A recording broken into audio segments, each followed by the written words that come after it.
name is Richard Tindall. I was in ETR 2. Interesting, the interpersonal relationships. Like I say, what happened in the dormitory was there was a guy that I had been pretty good friends with, was in my squad, short guy, and this other guy from another squad was picking on him. And it was pretty clear he was about to pick a fight with him.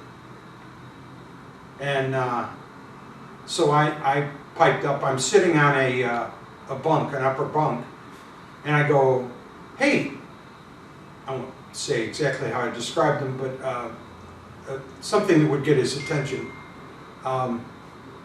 You know, if you want to fight somebody, why don't you fight me? You know, I'm free. You know, and he's like, you know, hey, you shut up.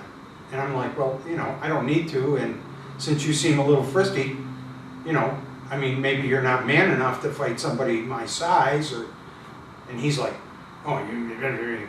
So I jumped down, I'm standing there, he goes and takes a swing at me, missed, and I start laughing at him. And he goes nuts. And other guys jump in and they pull us apart. The first class comes in and he's like, what's going on here? You know, and everybody said, nothing, you know, we're just talking. And then afterwards was the thing where I got assigned as the recruit chief master of arms. Because they were, like I say, the squad leader had gotten like a medical thing and they thought he was going to be gone. But it turned out he came back in a couple of days. In the interim, they had made me the second squad leader. So now they got 2 second squad leaders. They don't need to, and they thought it was best that they got me out of the company anyway. They looked at my service record, thought I could handle what they wanted me to do. They seemed pretty happy with the way that worked out. Well, essentially every morning when they went to chow.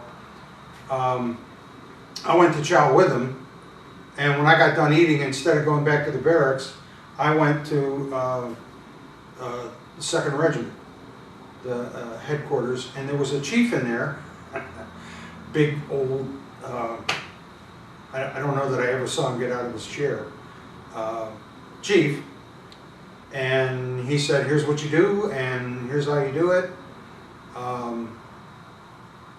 and you know, pretty much from the first day I was there, I did all the assigning of all the working parties. They offered me a job as the recruit chief master at arms for the base, for the recruit base. So for the rest of recruit training, I didn't have to spend with my company. I slept with them, but I did not go to anything but must classes. The rest of the time I basically did a job, which was to assign working parties. If, for instance, if you went to swimming classes and there were 8 guys that for one reason or another couldn't go to the class, they would send them to me and I would assign them to a working party.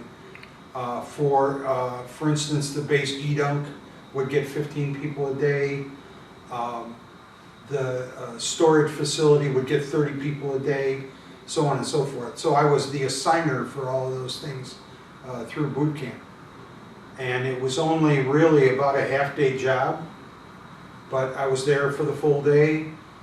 If I had things to read or, you know, stuff to catch up on, I could do that. I could write letters, pretty much what I wanted to do.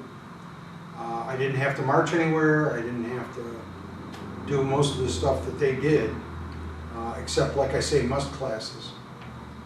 So, like firefighting or, you know, something